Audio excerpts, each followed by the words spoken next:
ਦਰਸ਼ਕ ਬ੍ਰੇਕ ਤੋਂ ਬਾਅਦ ਤੁਹਾਡਾ ਸਭ ਦਾ ਨਿੱਘਾ ਸਵਾਗਤ ਹੈ। ਅੱਜ ਦੇ ਅਹਿਮ ਇਸ਼ੂਜ਼ ਤੋਂ ਬਾਅਦ ਹੁਣ ਆਪਾਂ ਗੱਲਬਾਤ ਕਰਾਂਗੇ ਰੂਹ ਦੀ ਖੁਰਾਕ ਗੁਰਬਾਣੀ ਵਿਚਾਰਾਂ ਦੀ। ਸੋ ਅਸੀਂ ਚਾਹਾਂਗੇ ਕਿ ਤੁਸੀਂ ਇਸ ਤਰ੍ਹਾਂ ਹੀ ਬਣੇ ਰਹਿਣਾ। ਜੀ ਡਾਕਟਰ ਸਾਹਿਬ ਕੀ ਕਹਿਣਾ ਚਾਹੋਗੇ? ਦੇਖੋ, ਜ਼ਿੰਦਗੀ 'ਚ ਜਦੋਂ ਅਲਾਮਾ ਇਕਬਾਲ ਇਹ ਕਹਿੰਦੇ ਨੇ ਕਿ ਮਰਕਜ਼ ਦੇ ਨਾਲ ਜੁੜਨਾ, ਮਰਕਜ਼ ਸੈਂਟਰ ਨੂੰ ਕਹਿੰਦੇ ਨੇ ਜੀ, ਕਿ ਕੌਮ ਹੋਏ, ਇੰਡੀਵਿਜੂਅਲ ਹੋਏ, ਉਸ ਦੀ ਜ਼ਿੰਦਗੀ ਰੁਮਕਦੀ ਹੈ, ਧੜਕਦੀ ਹੈ ਜੇ ਉਹ ਮਰਕਜ਼ ਦੇ ਨਾਲ ਜੁੜਿਆ ਹੋਇਆ, ਸੈਂਟਰ ਦੇ ਨਾਲ ਜੁੜਿਆ ਹੋਇਆ। ਜੀ, ਜੇ ਮਰਕਜ਼ ਨਾਲ ਉਹ ਟੁੱਟ ਜਾਂਦਾ ਹੈ ਫਿਰ ਉਹ ਰੁਲ ਜਾਂਦਾ ਹੈ। ਬਿਲਕੁਲ। ਸੋ ਜ਼ਾਹਰ ਹੈ ਜਦੋਂ ਅਸੀਂ ਗੁਰਬਾਣੀ ਰੂਹਾਨੀਅਤ ਦੇ ਇਸ ਸਵਾਲ ਨੂੰ ਜਾਣਨਾ ਚਾਹੁੰਦੇ ਹਾਂ ਤੇ ਫਿਰ ਗੁਰਬਾਣੀ ਇਹ ਫਰਮਾਨ ਕਰਦੀ ਹੈ, ਮਨ ਤੂੰ ਜੋਤ ਸਰੂਪ ਹੈ, ਆਪਣਾ ਮੂਲ ਪਛਾਣ। ਹੁਣ ਮੂਲ ਕੀ ਹੈ? ਮੂਲ ਜੜ ਨੂੰ ਵੀ ਕਹਿੰਦੇ ਨੇ, ਮੂਲ ਬੇਸ ਨੂੰ ਵੀ ਕਹਿੰਦੇ ਨੇ ਕਿ ਅਸੀਂ ਕੀ ਹੈ। ਜੀ, ਹੁਣ ਜ਼ਾਹਰ ਹੈ ਜਿਹੜੀ ਅੰਦਰ ਤੁਹਾਡੇ ਜਗਿਆਸਾ ਹੁੰਦੀ ਹੈ ਜਾਂ ਸੀਕਿੰਗ ਹੁੰਦੀ ਹੈ ਜਾਂ ਤਲਬ ਹੁੰਦੀ ਹੈ, ਜਦੋਂ ਬੰਦਾ ਜ਼ਿੰਦਗੀ ਵੱਲ ਦੇਖਦਾ ਉਹ ਇਹ ਵੀ ਦੇਖਦਾ, ਉਹਦੇ ਸਾਹਮਣੇ ਚੱਲ ਰਿਹਾ ਹੁੰਦਾ। ਬਹੁਤ ਵਾਰੀ ਇਹ ਬੁੱਧ ਦੀ ਕਹਾਣੀ, ਭਾਵੇਂ ਜਿਹੜਾ ਮੈਨੂੰ ਹਮੇਸ਼ਾ ਇਹਨੇ ਇਨਸਪਾਇਰ ਵੀ ਕੀਤਾ। ਇੱਕ ਸਟੇਜ ਤੇ ਮੇਰੇ ਕਮਰੇ 'ਚ ਬੁੱਧ ਦੀ ਫੋਟੋ ਲੱਗੀ ਹੁੰਦੀ ਸੀ, ਨੰਗ ਧੜੰਗੇ ਜਿਹੇ ਦੀ। ਮੇਰੇ ਮਾਤਾ ਜੀ ਮੇਰੇ ਕੋਲ ਆਏ ਰਹਿਣ ਦੇ ਲਈ, ਮੈਂ ਪੜ੍ਹਦਾ ਸੀ ਸਟੂਡੈਂਟ ਦਾ, ਉਹਨਾਂ ਨੇ ਕਿਹਾ ਆ ਕੀ ਰੱਖਿਆ ਇਹਨੂੰ, ਪਾਸੇ ਕਰ, ਸਵੇਰੇ ਉੱਠ ਕੇ ਮੱਥੇ ਲੱਗਦਾ। ਪਰ ਮੈਨੂੰ ਇਹ ਹਮੇਸ਼ਾ ਲੱਗਦਾ ਸੀ ਕਿ ਬੁੱਧ ਨੇ ਜ਼ਿੰਦਗੀ ਨੂੰ ਸਮਝਣ ਦੀ ਕੋਸ਼ਿਸ਼ ਕੀਤੀ। ਔਰ ਅਲਾਮਾ ਇਕਬਾਲ ਨੇ ਜਦੋਂ ਬੁੱਧ ਨੂੰ ਟ੍ਰਿਬਿਊਟ ਦਿੱਤੀ, ਭਾਵੇਂ ਉਹ ਟ੍ਰਿਬਿਊਟ ਵੀ ਉਹਨਾਂ ਨੇ ਆਪਣੀ ਨਜ਼ਮ ਨਾਨਕ ਦੇ ਵਿੱਚ ਦਿੱਤੀ, ਬਾਂਗੇ ਦਰਾ 'ਚ, ਤੇ ਉਹਦੇ 'ਚ ਉਹਨਾਂ ਨੇ ਸ਼ੁਰੂਆਤ ਹੀ ਇੱਥੋਂ ਕੀਤੀ ਕਿ ਤੁਮਨੇ ਪੈਗਾਮੇ ਗੌਤਮ ਕੀ ਜ਼ਰਾ ਪਰਵਾਹ ਨਾ ਕੀ, ਕਦਰ ਜਾਨੀ ਨਾ ਆਪਣੇ ਗੌਹਰ ਯਕ ਦਾਨਾ ਕੀ। ਕਿ ਜਿਹੜਾ ਯੂਨੀਕ ਵਿਜ਼ਡਮ ਵਾਲਾ ਬੰਦਾ ਸੀ, ਤੁਸੀਂ ਉਹਦੀ, ਇਹ ਬ੍ਰਾਹਮਣਵਾਦੀਆਂ ਨੂੰ ਕਹਿ ਰਿਹਾ ਕਿ ਵੀ ਤੁਸੀਂ ਉਹਦੀ ਪਰਵਾਹ ਨਹੀਂ ਕੀਤੀ। ਉਹਦਾ ਪੈਗਾਮ ਕੀ ਸੀ? ਔਰ ਪੈਗਾਮ ਇਹ ਸੀ ਕਿ ਆਸ਼ਕਾਰ ਉਸਨੇ ਕੀਆ ਜੋ ਜ਼ਿੰਦਗੀ का राज था, सीक्रेट। और उतों तक पहुंच हिंद को लेकिन ख्याली फलसफा पे नाज ਦਾ। ਇਹ ਥੁੱਕਾਂ 'ਚ ਬੜੇ ਪਕਾਉਂਦੇ ਨੇ ਔਰ ਗੱਲਾਂ ਦਾ ਕੜਾਹ ਬਣਾਉਂਦੇ ਨੇ, ਜਿਹਨੂੰ ਕਹਿਣਾ ਹੋਰ ਤਾਂ ਹੈ ਨਹੀਂ। ਜ਼ਿੰਦਗੀ ਦੀ ਹਕੀਕਤ ਜੁੜਨਾ ਉਸ ਸਾਰੇ ਨੂੰ, ਜਿਹਨੂੰ ਗੁਰੂ ਨਾਨਕ ਸਾਹਿਬ ਨੇ ਫਰਮਾਇਆ, ਜਿਹੜਾ ਸੀ ਪਹਿਲੇ ਸੈਗਮੈਂਟ 'ਚ ਗੱਲ ਕੀਤੀ ਕਿ ਨਾਨਕ ਲੇਖਿਆ ਇੱਕ ਗੱਲ।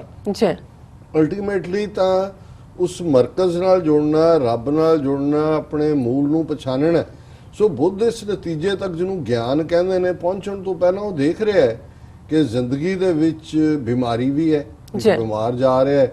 ਉਸ ਦੇ ਨੌਜਵਾਨ, ਉਹਨੂੰ ਭਾਵੇਂ ਦੁਨੀਆ ਦੇ ਦੁੱਖਾਂ ਤੋਂ ਦੂਰ ਰੱਖਿਆ ਗਿਆ ਸੀ, ਉਹਨੂੰ ਨਜ਼ਰ ਆਇਆ ਵੀ ਕੋਈ ਬਿਮਾਰ ਵੀ ਹੁੰਦਾ।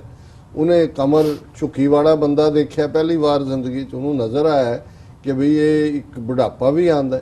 ਫਿਰ ਉਹਨੇ ਇੱਕ ਫਕੀਰ ਦੇਖਿਆ ਜਿਹੜਾ ਬਿਲਕੁਲ ਉਹਨੇ ਉਹ ਕੀਤਾ, ਉਹ ਬੜਾ ਖੁਸ਼ ਨਜ਼ਰ ਆਇਆ ਤੇ ਉਹਨੇ ਉਸ ਰਸਤੇ ਨੂੰ ਚੁਣਿਆ। ਸੋ ਜ਼ਾਹਰ ਹੈ ਇਹ ਜਦੋਂ ਅਸੀਂ ਜ਼ਿੰਦਗੀ ਦੇ ਰਾਜ਼ ਦੀ ਗੱਲ ਕਰਦੇ ਹਾਂ, ਭਾਵੇਂ ਉਹ ਖੱਜਲ ਖੁਆਰੀ, ਕੋਈ ਭੁੱਖੇ, ਕੋਈ ਦੂਜੇ ਰਹਿ ਕੇ ਹੋਇਆ ਹੋਏ, ਪਰ ਇੱਥੇ ਸਾਨੂੰ ਗੁਰੂ ਸਾਹਿਬਾਨ ਨੇ ਸੌਖੇ ਹੀ ਸਮਝਾ ਦਿੱਤਾ ਹੈ ਕਿ ਭਾਈ ਤੁਹਾਡਾ ਰਸਤਾ ਹੱਸਣਦਿਆਂ, ਖੇਲਣਦਿਆਂ, ਪਹਿਨਣਦਿਆਂ, ਖਾਵਣਦਿਆਂ ਵਿੱਚੇ ਹੋਵੇ ਮੁਕਤ। ਕਿ ਇਹ ਜਿਹੜਾ ਜੀਵਨ ਦਾ ਰਸਤਾ ਹੈ, ਜੇ ਤੁਹਾਡੀ ਸੱਚੀ ਮੁਹੱਬਤ ਹੈ ਰੱਬ ਦੇ ਨਾਲ, ਤੁਸੀਂ ਇਸ਼ਕ ਹਕੀਕੀ ਕਰਨਾ ਚਾਹੁੰਦੇ ਹੋ, ਤੇ ਤੁਹਾਨੂੰ ਦੁਨੀਆ ਤੋਂ ਦੌੜਨ ਦੀ ਲੋੜ ਨਹੀਂ ਹੈ। ਤੁਸੀਂ ਹੱਸਦਿਆਂ, ਖੇਡਦਿਆਂ, ਖਾਂਦਿਆਂ, ਪੀਂਦਿਆਂ, ਚੰਗੇ ਸ਼ੌਹਰ ਬਣ ਕੇ, ਚੰਗਾ ਪਤੀ, ਚੰਗੀ ਪਤਨੀ, ਭੈਣ ਭਰਾ, ਸਮਾਜ, ਸੁਸਾਇਟੀ ਦੇ ਵਿੱਚ, ਮੁਆਸ਼ਰੇ 'ਚ ਆਪਣਾ ਤੁਸੀਂ ਰੋਲ ਵੀ ਅਦਾ ਕਰ ਸਕਦੇ ਹੋ ਜਿਹੜਾ ਕ੍ਰੀਏਟਿਵ ਹੈ। ਸਟਿਲ ਤੁਸੀਂ ਰੱਬ ਦੇ ਨਾਲ ਜੁੜੇ ਰਹਿ ਸਕਦੇ ਹੋ। ਅੱਜ ਦਾ ਸ਼ਬਦ ਛੋਟਾ ਹੈ ਲੇਕਿਨ ਮੈਸੇਜ ਇਸ ਦਾ ਪੰਜਵੇਂ ਪਾਤਸ਼ਾਹ ਦਾ ਆਸਾ ਰਾਗ ਦਾ ਸ਼ਬਦ ਹੈ, ਸਦਾ ਸਦਾ ਆਤਮ ਪ੍ਰਗਾਸ, ਸਾਧ ਸੰਗਤ ਹਰ ਚਰਨ ਨਿਵਾਸ, ਰਾਮ ਨਾਮ ਨਿਤ ਜਪ ਮਨ ਮੇਰੇ, ਸੀਤਲ ਸ਼ਾਂਤ ਸਦਾ ਸੁਖ ਪਾਵੇਂ, ਕਿਲ ਵਿਖ ਜਾਹੇ ਸਭੇ ਮਨ ਤੇਰੇ ਰਹਾਓ, ਕਹੋ ਨਾਨਕ ਜਾ ਕੇ ਪੂਰਨ ਕਰਮ, ਸਤਿਗੁਰ ਭੇਟੇ ਪੂਰਨ ਪਾਰ ਬ੍ਰਹਮ। ਫਿਰ ਹੈ ਦੂਜੇ ਕਰਕੇ 34। ਹੁਣ ਇਹ ਗੁਰੂ ਗ੍ਰੰਥ ਸਾਹਿਬ ਨੂੰ ਇਸ ਅੰਦਾਜ਼ ਦੇ ਵਿੱਚ ਸੰਪਾਦਿਤ ਕੀਤਾ ਗਿਆ ਕਿ ਕੋਈ ਵੀ ਉਹਦੇ 'ਚ ਕੋਈ ਚੀਜ਼ ਐਡ ਨਹੀਂ ਕਰ ਸਕਦਾ, ਇਸ ਲਈ ਸ਼ਬਦ ਜੋੜ ਵੀ ਹੈ। ਹੁਣ ਇਹ ਦੂਜੇ ਕਰਕੇ 34 ਦਾ ਮਤਲਬ ਇਹ ਹੈ ਕਿ ਜਿਹੜੇ ਦੂਜੇ ਘਰ ਦੇ ਸ਼ਬਦ ਸ਼ੁਰੂ ਹੋਏ ਉਹਦੇ ਚ ਕੁੱਲ ਸ਼ਬਦ 34 ਨੇ ਜੀ। ਉਹਨਾਂ ਦਾ ਸੰਗ੍ਰਹਿ 34 ਔਰ ਇਹਦਾ ਜਿਹੜੀ ਰਹਾਉ ਦੀ ਪੰਕਤੀ ਹੈ ਉਹੀ ਉਹਦਾ ਮੈਸੇਜ ਹੈ ਜਿਹੜਾ ਅਸੀਂ ਓਪਨਿੰਗ 'ਚ ਡਿਸਕਸ ਕੀਤਾ ਹੈ ਕਿ RAM ਨਾਮ ਨਿਤ ਜਪ ਮਨ ਮੇਰੇ, हे ਮੇਰੇ ਮਨ ਉਸ ਰਮੇ ਹੋਏ ਵਾਹਿਗੁਰੂ ਨੂੰ।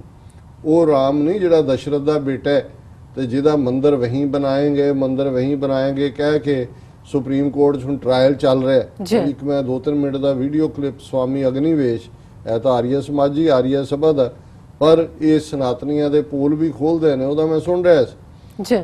ਉਹਨੇ ਕਿਹਾ ਕਿ ਵੀ 1526 ਚ ਬਾਬਰ ਆਇਆ, 1528 ਚ ਸਨਾਯੂ ਦਰਿਆ ਦੇ ਕੰਢੇ ਬੈਠ ਕੇ ਗੋਸਵਾਮੀ ਤੁਲਸੀਦਾਸ ਨੇ ਰਾਮਚਰਿਤ ਮਾਨਸ ਲਿਖਿਆ, ਜਿਹਨੂੰ ਤੁਲਸੀ ਰਮਾਇਣ ਕਹਿੰਦੇ ਨੇ।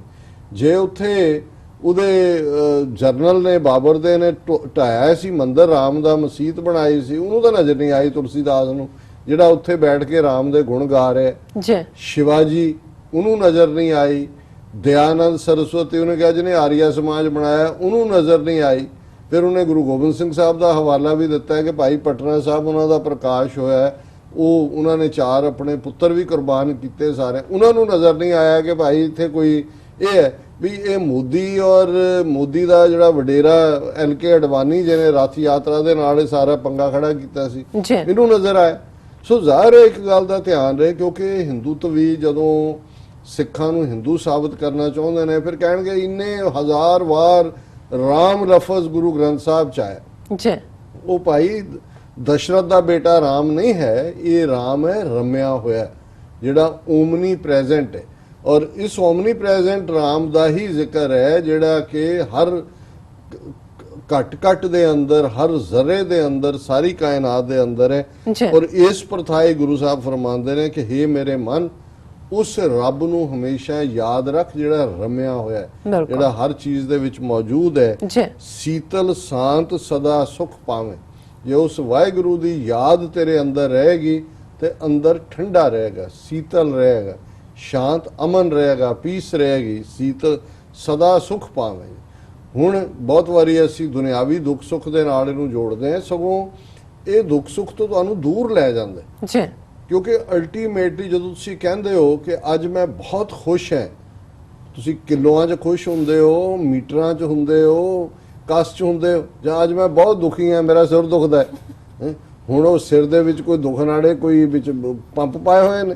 ਸੋ ਜ਼ਾਹਿਰ ਹੈ ਕਿ ਨਾ ਸੁੱਖ ਨੂੰ ਮਾਪਣ ਦਾ ਪੈਮਾਨਾ ਹੈ ਨਾ ਦੁੱਖ, ਉਹ ਤੁਹਾਡਾ ਮਨ ਹੈ। ਤੇ ਜੇ ਮਨ ਜਿਹਨੇ ਦੁੱਖ ਤੇ ਸੁੱਖ ਦੇਖਣਾ ਹੈ ਉਹਦੇ 'ਚ ਬਾਬਾ ਬੈਠਾ ਹੈ, ਰੱਬ ਬੈਠਾ ਹੈ, ਤੇ ਤੁਸੀਂ ਇੱਕ ਉਸ ਚਿੱਤ ਦੇ ਵਿੱਚ ਬੈਠੇ ਹੋਏ ਹੋ, ਬਾਹਰ ਜੋ ਮਰਜ਼ੀ ਵਾਪਰਦਾ ਰਹੇ ਉਹ ਤੁਹਾਨੂੰ ਕੀ ਫਰਕ ਪੈਂਦਾ?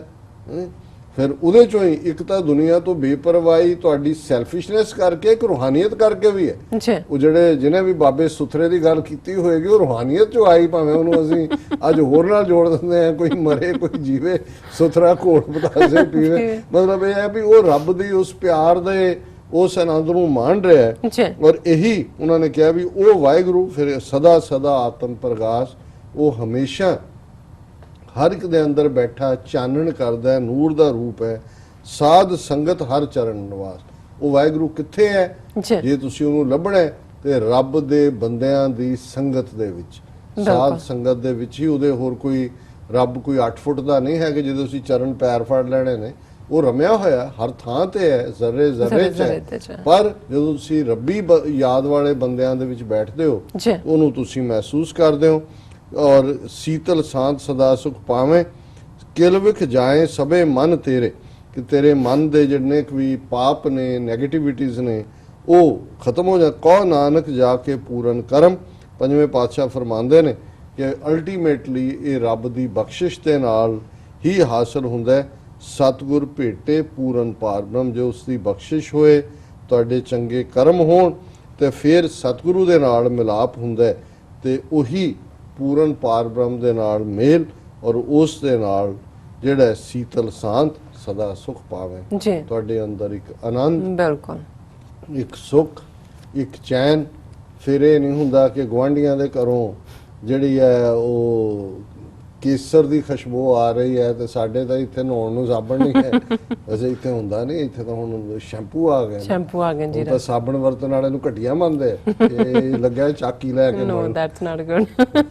ਜੀ ਡਾਕਟਰ ਸਾਹਿਬ ਤੁਹਾਡਾ ਬਹੁਤ ਬਹੁਤ ਸ਼ੁਕਰੀਆ, ਤੁਸੀਂ ਅੱਜ ਦੇ ਅਹਿਮ ਇਸ਼ੂ ਤੇ ਅੱਜ ਦਾ ਵਿਚਾਰ ਸਾਡੇ ਦਰਸ਼ਕਾਂ ਨਾਲ ਸਾਂਝਾ ਕੀਤਾ। ਇੱਥੇ ਲੈਣੇ ਆਪਣੇ ਵਿਊਅਰਸ ਕੋਲੋਂ ਇਜਾਜ਼ਤ। ਵਿਊਅਰਸ, ਸਾਡੇ ਪ੍ਰੋਗਰਾਮ ਦਾ ਸਮਾਂ ਇੱਥੇ ਸਮਾਪਤ ਹੁੰਦਾ। ਤੁਸੀਂ ਆਪਣੀ ਰਾਏ ਤੇ ਸੁਝਾਅ ਸਾਨੂੰ ਭੇਜਣਾ ਨਾ ਭੁੱਲਣਾ। ਸਾਡੇ ਇਸ ਪਤੇ ਤੇ sos@tv84.tv ਤੇ ਅਸੀਂ ਆਪਣਾ ਪ੍ਰੋਗਰਾਮ ਲਾ ਕੇ ਫਿਰ ਦੁਬਾਰਾ ਤੁਹਾਡੇ ਸਨਮੁਖ ਹੋਵਾਂਗੇ। ਤਦ ਤੱਕ ਲਈ ਮੈਨੂੰ ਤੇ ਆਪਣਾ ਸੁਣਾ ਗਿਆ ਦੋ ਦੇਖਦੇ ਰਹੋ TV84। ਬੁਲਾ ਦਿਓ ਫਤਿਹ। ਵਾਹਿਗੁਰੂ ਜੀ ਕਾ ਖਾਲਸਾ, ਵਾਹਿਗੁਰੂ ਜੀ ਕੀ ਫਤਿਹ। ਰੱਬ ਰਾਖਾ।